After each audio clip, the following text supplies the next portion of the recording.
Hello मित्रों और मेरे प्यारे विद्यार्थियों, मैं रजनीश राठौर एक बार पुनः आप सभी का अपने YouTube चैनल में स्वागत करता हूं। पिछले वीडियो में मैंने बताया कि रिपोर्टेड स्पीच में इंट्रोगेटिव सेंटेंस के आने पर रिपोर्टिंग वर्ब को कैसे बदला जाएगा, कंजक्शन प्रॉपर कंजक्शन का प्रयोग कैसे किया जाएगा। उसमें मैंने बताया कि डायरेक्ट स्पीच को इनडायरेक्ट स्पीच में कैसे बदलेंगे जब एक इंट्रोगेटिव सेंटेंस रिपोर्टेड स्पीच में होगा। अब हम बताने चल रहे हैं कि रिपोर्टेड स्पीच में एक इम्परेटिव सेंटेंस के आने पर रिपोर्टिंग वर्ब कैसे बदली जाएगी, प्रॉपर कंजक्शन का यूज कैसे किया जाएगा, इन सब बातों पर हम चर्चा करने वाले हैं। तो देखिए, इम्परेटिव सेंटेंस होता क्या है, सबसे पहले हमें ये जानना है। तो देखिए, इम्परेटिव सेंटेंस क्या होता है। इम्परेटिव सेंटेंस को हिंदी में आदेशात्मक वाक्य कहते हैं। तो ऐसे वाक्य जिसमें कोई आदेश, सलाह या प्रार्थना का भाव हो, ऐसे वाक्य जिसमें कोई सलाह, आदेश या प्रार्थना का भाव व्यक्त हो, उसे आदेशात्मक वाक्य कहते हैं। इंग्लिश में आप ऐसे कह सकते हैं कि a sentence which expresses A command और ऑर्डर एंड एडवाइस और request is called an imperative sentence. तो सबसे पहले हम जानेंगे कि इम्परेटिव सेंटेंस क्या होता है, उसकी क्या पहचान होती है, इम्परेटिव सेंटेंस के आने पर आप उसे कैसे पहचान पाएंगे। इन सब बातों पर पहले चर्चा होगी, उसके बाद आपको बताया जाएगा कि किस प्रकार रिपोर्टिंग वर्ब को बदलना है और किस प्रकार उचित कंजक्शन का प्रयोग करना है। तो देखिए, a sentence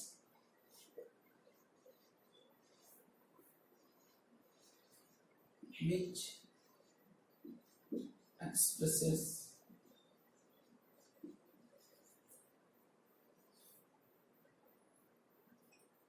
an order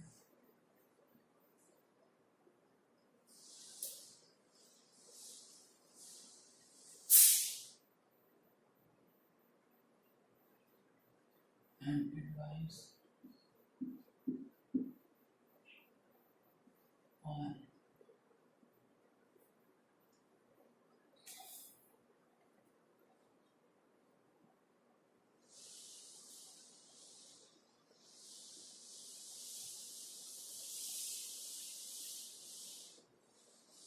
request is called an imperative sentence।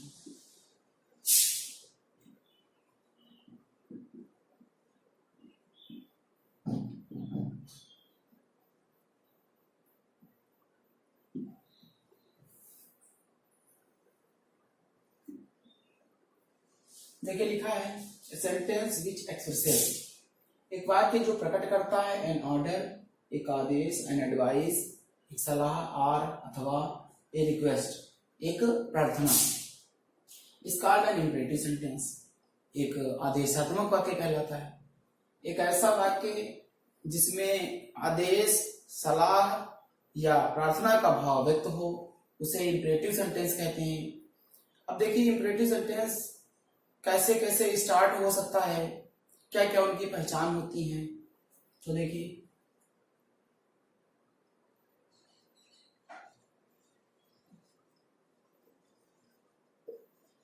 Identifications क्या होती हैं इनकी।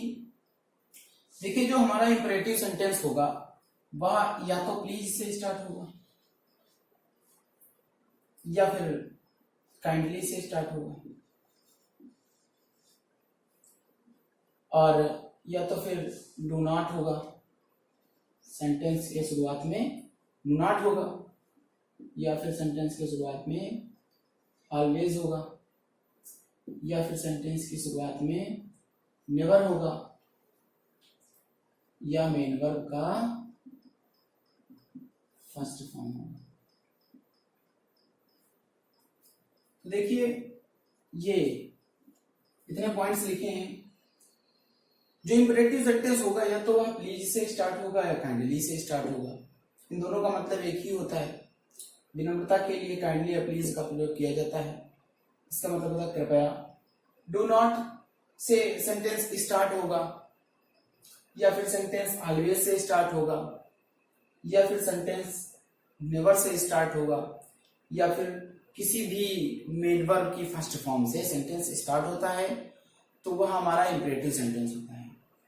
अगर सेंटेंस में इतनी पहचान आपको दिख जाए तो आप तुरंत ही पहचान लेंगे कि जो सेंटेंस हमारा है वह इंपरेटिव सेंटेंस है और सेंटेंस के लास्ट में फुल स्टॉप देखने को मिलेगा। लास्ट में फुल स्टॉप होगा। फॉर एग्जाम्पल आप देख लीजिए, इसे लिखा है प्लीज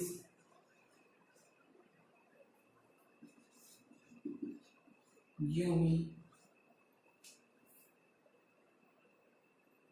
मी सम वाटर। देखिए यहाँ पर प्लीज से स्टार्ट है, please give me some water. तो देखिए कृपया मुझे थोड़ा सा पानी दे दीजिए, इसका हिंदी अर्थ यह हुआ। ये सेंटेंस प्लीज से स्टार्ट है इसलिए हम तुरंत इसको पहचान लेंगे कि यह इंपरेटिव सेंटेंस। एक चीज और बता दें कि जो इंपरेटिव सेंटेंस होता है उसमें सदैव कर्ता यू रहता है। कर्ता सदैव यू रहता है जो कि लिखा नहीं जाता है, लेकिन वास्तव में इंपरेटिव सेंटेंस में कर्ता यू रहता है। Please give me some water, मुझे थोड़ा पानी दे दीजिए। तो इसमें अपने सामने वाले यू से ही कहा जा रहा है, तो सदैव इसमें कर्ता जो है यू ही रहता है। इसका आपको देखने को मिलता होगा कि जब आप पैसिव वॉइस बनाते हैं इंपरेटिव सेंटेंस का तो उसमें बाय यू आपको लास्ट में लिखना पड़ता है, बाय यू। तो इसमें जब सब्जेक्ट यू है तो उसका ऑब्जेक्टिव केस यू ही होता है, तो ऑब्जेक्टिव केस यू ही लिखा जाएगा। तो कहने का मतलब है इसमें सब्जेक्ट इंपरेटिव सेंटेंस में यू हमेशा रहता है जो कि लिखा नहीं जाता है। और देखिए यहाँ पर प्लीज आपको दिख रहा होगा, यह प्लीज कभी कभी सेंटेंस की स्टार्टिंग में हो सकता है और कभी कभी एंड में हो सकता है, लास्ट में हो सकता है। जैसे लिखा है कम हियर, उसका कॉमा लगा होगा, फिर उसका लिखा होगा प्लीज। तो इस प्रकार ये लिखा मिल सकता है। अभी भी देखिए मेन वर्ब की फर्स्ट फॉर्म से स्टार्ट है, तो अगर प्लीज वाली पहचान नहीं मिली है तो मेन वर्ब की फर्स्ट फॉर्म वाली पहचान मिल गई है। लेकिन फिर भी यह प्लीज आपको शुरुआत में भी लिखा हुआ मिल सकता है और लास्ट में भी ऐसे लिखा मिल सकता है। जैसे डू नॉट लिखा है, डू नॉट अब्यूज एनीवन। जैसे देखिए डू नॉट से सेंटेंस स्टार्ट है तो यह सेंटेंस भी इंपरेटिव सेंटेंस होगा। Always, away from, bad habits. तो इस प्रकार देखिए ये ऑलवेज से स्टार्ट है, नेवर टेल लाई। तो इस प्रकार देखिए ये नेवर से स्टार्ट है। मेन वर्ब की फर्स्ट फॉर्म से open the door, help the poor, close the window. इस तरीके से जो इंपरेटिव सेंटेंस है वह तो या सेंटेंस प्लीज से स्टार्ट होंगे। कभी कभी ऐसा होता है कि प्लीज लास्ट में देखने को मिलता है, तब भी सेंटेंस इंपरेटिव ही होता है। देखिए सेंटेंस डू नॉट से स्टार्ट है, ऑलवेज से स्टार्ट है, नेवर से स्टार्ट है या किसी मेन वर्ब की फर्स्ट फॉर्म से स्टार्ट होता है तो वह सेंटेंस इंपरेटिव सेंटेंस होता है। तो आपको समझ में आ गया होगा कि इंपरेटिव सेंटेंस क्या है और उसकी क्या विशेषताएं होती हैं। तो आप हमने बताया कि इंपरेटिव सेंटेंस जो है वह प्लीज या काइंडली से स्टार्ट होता है, डू नॉट से स्टार्ट होता है, ऑलवेज से स्टार्ट होता है या नेवर से स्टार्ट होता है या किसी भी मेन वर्ब की फर्स्ट फॉर्म से स्टार्ट होता है। तो इस प्रकार आपको समझ में आ गया होगा कि इंपरेटिव सेंटेंस क्या होता है और इंपरेटिव सेंटेंस की क्या पहचान होती है। सेंटेंस के लास्ट में फुल स्टॉप ही देखने को मिलेगा। इसका इंपरेटिव सेंटेंस का जो कर्ता है यू होता है, जो लिखा नहीं जाता है। आप ऐसे मान सकते हैं कि छिपा रहता है। तो अब देखिए रिपोर्टिंग वर्ब कैसे बदलते हैं। इंपरेटिव सेंटेंस के आने पर रिपोर्टिंग वर्ब कैसे बदलते हैं और कंजक्शन का प्रयोग कैसे करते हैं।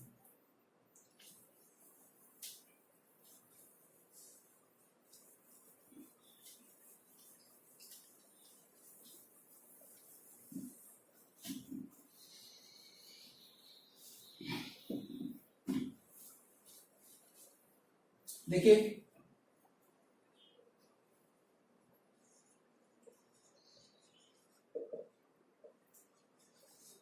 Reporting verb, reporting verb said या सेड टू को बदलते हैं। सेड या सेड टू को कभी हम ऑर्डर्ड में बदलते हैं, कभी एडवाइज्ड में बदलते हैं और कभी रिक्वेस्टेड में बदलते हैं। तो सेंटेंस का जैसा भाव होगा उसको उसी के अनुसार बदला जाएगा। सेंटेंस का जैसा भाव होगा उसको उसी के अनुसार बदला जाएगा। सेंटेंस में अगर भाव आदेश का है तो उसको ऑर्डर्ड में बदला जाएगा, अगर भाव सलाह का है तो उसे एडवाइज्ड में बदला जाएगा, और अगर सेंटेंस में भाव रिक्वेस्ट का, प्रार्थना का व्यक्त हो रहा है तो उसे रिक्वेस्टेड में बदला जाएगा। तो इस प्रकार देखिए जो हमारी रिपोर्टिंग वर्ब सेड या सेड टू है उसे कैसे कैसे बदलते हैं। अगर वाक्य में प्लीज या काइंडली आपको देखने को मिल रहा है तो उसे सेड या सेड टू को आपको हमेशा रिक्वेस्टेड में बदलना है।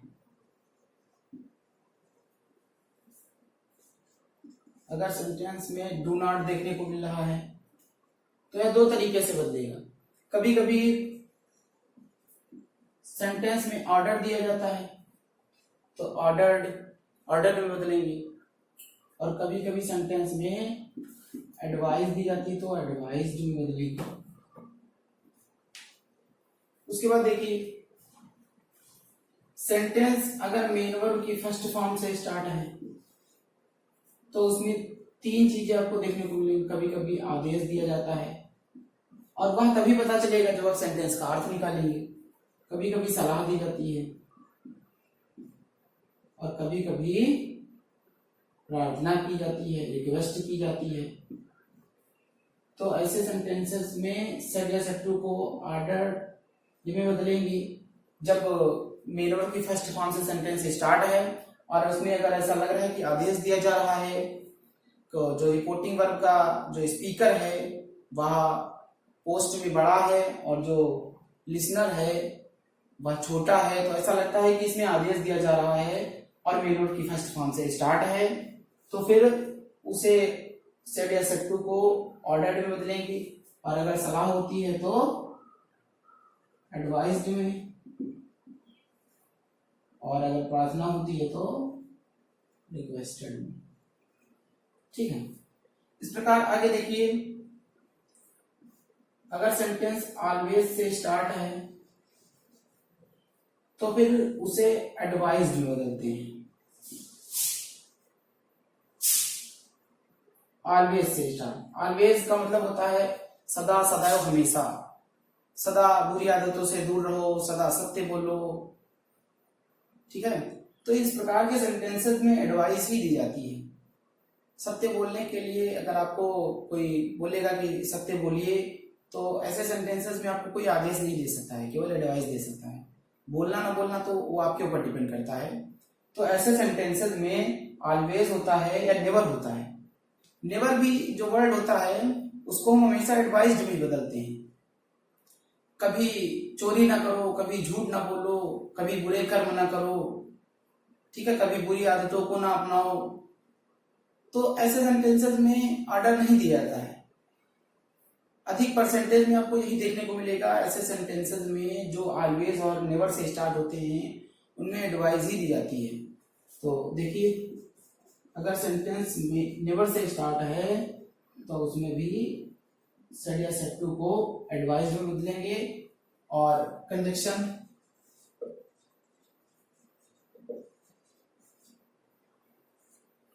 देखिए असर्टिव सेंटेंस में कंजक्शन दैट का यूज होता था, और जब इंट्रोगेटिव सेंटेंस पढ़ाया तो सिंगल इंट्रोगेटिव सेंटेंस में कंजक्शन इफ या वेदर बनता था। उसके बाद जब मैंने क्वेश्चन वर्ड से शुरू होने वाले इंट्रोगेटिव सेंटेंस का इनडायरेक्ट नरेशन बताया तो उसमें बताया कि क्वेश्चन वर्ड ही हमारा कनेक्टिव वर्ड बन जाता है, कंजक्शन बन जाता है। लेकिन यहाँ पर ऐसा कुछ नहीं है, इंपरेटिव सेंटेंस है, इसलिए कंजक्शन हमारा टू बनेगा। टू कंजक्शन का यूज किया जाएगा।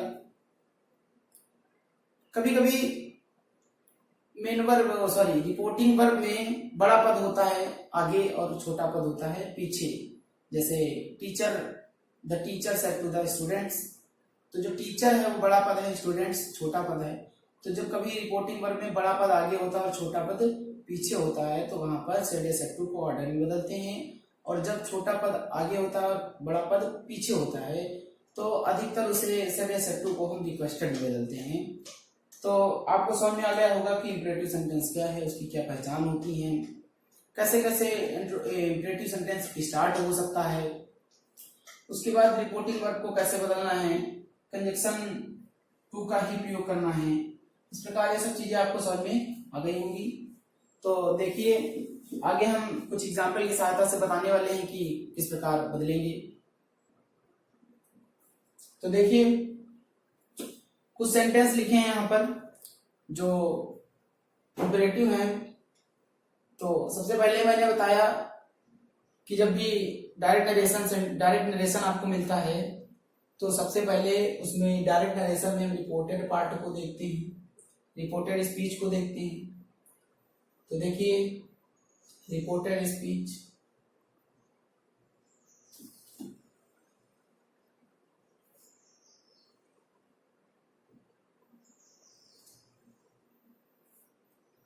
ये लाइंस ड्रा की है मैंने।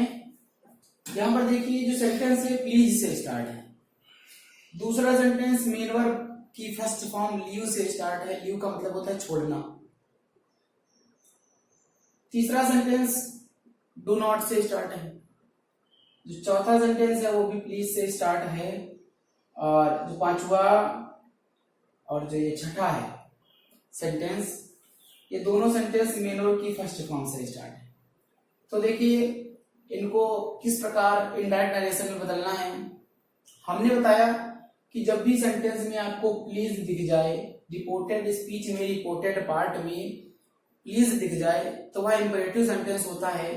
लेकिन जब कभी आपको आगे या पीछे प्लीज वर्ड दिख जाए तो उसमें आपको अधिक नहीं सोचना है, सेड या सेड टू को रिक्वेस्टेड में बदलना है। तो देखिए राजू, सेड टू को किसमें बदलेंगे, रिक्वेस्टेड,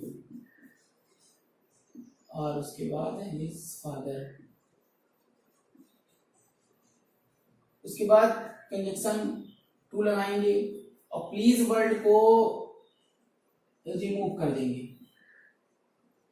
यहां पर टू के बाद ये मेन वर्ब लिख ली जाएगी, टू गिव, टू गिव। तो यहां पर टू प्लस मेन वर्ब की फर्स्ट फॉर्म, ये हमारा सिंपल इंफिनिटिव हो गया एक्टिव वॉइस के रूप में। तो to plus first form to give. अब देखिए मी ये हमारा फर्स्ट पर्सन आई का ऑब्जेक्टिव केस है। तो ऑब्जेक्टिव केस को ऑब्जेक्टिव केस में बदला जाएगा। हमने कई बार बताया है, फिर बता रहा हूं कि इनडायरेक्ट नरेशन डायरेक्ट स्पीच के रिपोर्टेड पार्ट में जो भी प्रोनाउन आया होगा, प्रोनाउन का जो भी केस होगा उसे जब रिपोर्टिंग वर्ब के सब्जेक्ट के ऑब्जेक्ट के अनुसार बदला जाएगा तो रिपोर्टेड पार्ट में वह जिस केस में होगा उसको उसी केस में लिखना है। ये ऑब्जेक्टिव केस में है तो अब यहाँ पर ऑब्जेक्टिव केस ही लिखा जाएगा। अब ये आई प्रोनाउन का ऑब्जेक्टिव केस है और आई फर्स्ट पर्सन प्रोनाउन है। फर्स्ट पर्सन प्रोनाउन को हम बदलते हैं सब्जेक्ट के अनुसार। राजू के अकॉर्डिंग यहाँ पर चेंज करेंगे और राजू मैस्कुलिन जेंडर है, इसके लिए हम ही प्रोनाउन का यूज कर सकते हैं। और ही का ऑब्जेक्टिव केस क्या होता है, हिम। तो टू गिव हिम 10 rupees, इस प्रकार। अगला देखिए, ये देखिए मेन वर्ड की फर्स्ट फॉर्म से स्टार्ट है, तो इसमें आप इसे इसका अर्थ निकालें, लीव द रूम, कमरा छोड़ दो, कमरा छोड़ दो। तो इस प्रकार देखिए इस सेंटेंस में आपको आदेश का भाव लग रहा होगा, कमरा छोड़ दो, इस सेंटेंस में आदेश का भाव है। तो यहां पर इसे सेड या सेड टू को ऑर्डर में बदलेंगे, द टीचर, सेड टू को किसमें बदलेंगे, ऑर्डर्ड में, ऑर्डर्ड मोहन। तो द टीचर सेड टू को बदलेंगे ऑर्डर्ड में मोहन, यहां पर टू कंजक्शन लगाएंगे और इसका एल जो है वो इस्तेमाल हो जाएगा, leave the room. Double inverted comma को रिमूव करके कंजक्शन टू का प्रयोग कर लिया जाएगा और उसके बाद लीव द रूम, इस प्रकार, और डबल इन्वर्टेड कॉमा रिमूव हो जाएगा। अगला सेंटेंस देखिए, डू नॉट से स्टार्ट है। तो जब भी डू नॉट से सेंटेंस स्टार्ट होता है रिपोर्टेड स्पीच का, तो डू नॉट को हम दो तरीके से बदलते हैं। सेड या सेड टू को हम कभी एडवाइज्ड में बदलते हैं, कभी ऑर्डर्ड में बदलते हैं। तो हम भाव देखते हैं कि कैसा है और थोड़ा सा रिपोर्टिंग वर्ब को देख लेते हैं कि उसमें जो कर्ता है और जो कर्म है, जो सब्जेक्ट है और ऑब्जेक्ट है, वो कैसा है। देखिए यहां पर लिखा है the teacher said to the students, अध्यापक ने स्टूडेंट से कहा। तो देखिए जो अध्यापक हैं वो मोस्टली स्टूडेंट्स को ऑर्डर ही देते हैं, मोस्टली अधिकतर आपको देखने को मिलेगा कि वो ऑर्डर ही देते हैं। तो यहाँ पर डू नॉट को हम ऑर्डर्ड नॉट में बदलेंगे और दूसरे तरीके से हम इसे फॉरवर्ड में बदल सकते हैं। लेकिन ध्यान रखना है कि जब हम डू नॉट के होने पर सेड या सेड टू को ऑर्डर्ड में बदलेंगे तब नॉट का यूज करना पड़ेगा कंजक्शन टू से पहले। लेकिन अगर इसे हम फॉरवर्ड में बदलते हैं तो फिर कंजक्शन टू से पहले नॉट का यूज नहीं करना है, क्योंकि फॉरवर्ड अपने आप में स्वयं निगेटिव वर्ड होता है। तो देखिए किस प्रकार हम इसे चेंज करते हैं, द टीचर ऑर्डर्ड में बदलेंगे, द स्टूडेंट्स, उसके बाद कंजक्शन टू लगाएंगे। लेकिन देखिए यहाँ पर ऑर्डर्ड का यूज हो चुका है, कंजक्शन टू लगाएंगे, उसके पहले नॉट लगाएंगे, नॉट टू, फिर make a noise, make a noise. इस प्रकार सेंटेंस बन जाएगा और फुल स्टॉप लग जाएगा। तो इसे आप फॉरवर्ड में बदल सकते हो। जैसे इसे आप फॉरवर्ड में बदलोगे तो ऑर्डर्ड यहाँ पे नहीं होगा, the teacher forward the students, अध्यापक ने विद्यार्थियों को मना किया। फॉरवर्ड मीन्स होता है मना करना। तो यहाँ पर जो ये टू नॉट है, ये नॉट का यूज नहीं होगा, ये रिमूव हो जाएगा। बात समझाई? अगर ऑर्डर्ड का यूज आप करेंगे तो आगे नॉट का यूज करना पड़ेगा, और अगर आप फॉरवर्ड का यूज कर लेते हैं तो नॉट का यूज नहीं करना पड़ेगा, फिर सीधे कंजक्शन से सेंटेंस को जोड़ देते हैं। तो देखिए अगला, she said to me please give me a cup of tea. तो यहाँ पर देखिए सी सेड टू को बदलेंगे, देख लेते हैं जरा रिपोर्टेड पार्ट को, प्लीज से स्टार्ट है इसलिए रिक्वेस्टेड में बदलते हैं, सी रिक्वेस्टेड मी, इंजेक्शन टू लगेगा। उसके बाद प्लीज को रिमूव कर देंगे और यहां से सिंपल इंफिनिटिव बना लेंगे एक्टिव वॉइस के रूप में, टू गिव, और शेष वाक्य लिखेंगे, लेकिन देख लेंगे कि इसमें कोई प्रोनाउन तो नहीं है, कोई नियरनेस वर्ड तो नहीं है। तो यहाँ पर देखिए मी लिखा हुआ है, मी जो है वो आई फर्स्ट प्रोनाउन का ऑब्जेक्टिव केस है। तो यहाँ पर देखिए इसे सब्जेक्ट के अनुसार बदलेंगे और सी का ऑब्जेक्टिव केस हर होता है। तो give her cup of tea, इस प्रकार इसे बदल दिया जाएगा। अगला देखिए, the mother said to me help the poor. इसमें किसी प्रकार का परिवर्तन नहीं है, इसलिए मैंने ऐसे ही लाइन ड्रा कर दी है। एक कप ऑफ टी आपको सेम टू सेम लिख लेना है। देखिए इसमें the mother said to me help the poor. अभी देखिए मेन वर्ड की फर्स्ट फॉर्म से शुरू, जब भी रिपोर्टेड पार्ट का, रिपोर्टेड स्पीच का सेंटेंस जो है वो मेन वर्ब की फर्स्ट फॉर्म से शुरू है तो वह इंपरेटिव सेंटेंस होता है, लेकिन उसमें भाव निकालना होता है, उसमें देखना होता है कि कैसा भाव है। हेल्प द पुअर, तो गरीबों की मदद करो, तो ऐसा कोई आदेश करके आपसे नहीं बोलेगा, ना तो कोई रिक्वेस्ट करेगा, एक सुझाव दे सकता है, एक सलाह दे सकता है कि हाँ गरीबों की मदद करो। तो देखिए यहाँ पर एडवाइज्ड का प्रयोग हो जाएगा, सड या सट्टू को हटाकर, द मदर सट्टू को हटाकर एडवाइज्ड बदलेंगे और उसके बाद मी लग जाएगा, कंजक्शन टू लग जाएगा, फिर यहाँ पर मेन वर्ब का फर्स्ट पार्ट हेल्प लिख लेंगे और शेष सेंटेंस लिख के हेल्प द पुअर और लास्ट में फुल स्टॉप लगा लेंगे। उसके बाद देखिए द टीचर सेड, अध्यापक ने कहा अवे फ्रॉम बैड हैबिट्स, बुरी आदतों से दूर रहो। तो मोस्टली टीचर क्या करते हैं, आदेश देते हैं, लेकिन यहाँ पर आप देखिए मेन वर्ब की फर्स्ट फॉर्म से शुरू है सेंटेंस, तो बुरी आदतों से दूर रहो इस सेंटेंस में सलाह दी जा रही है, तो यहाँ पर सेड को या सेड टू को एडवाइज्ड में ही बदलेंगे। टीचर एडवाइज्ड, कंजक्शन टू लगा लेंगे, to away from bad habit. इस प्रकार सेंटेंस सारे के सारे चेंज हो चुके हैं। तो मैंने बताया कि इंपरेटिव सेंटेंस क्या होता है, रिपोर्टिंग वर्ब को कैसे बदलेंगे, कंजक्शन किस कंजक्शन का प्रयोग करेंगे। तो मैंने बताया कि सेड या सेड टू को रिक्वेस्टेड, एडवाइज्ड और ऑर्डर्ड में बदला जाएगा और कंजक्शन टू का यूज किया जाएगा। तो मुझे विश्वास है कि यह टॉपिक आपको बहुत अच्छी तरीके से समझ में आ गया होगा। फिर भी अगर कोई दिक्कत आती है तो आप कमेंट बॉक्स में सेंटेंस लिखकर पूछ सकते हैं।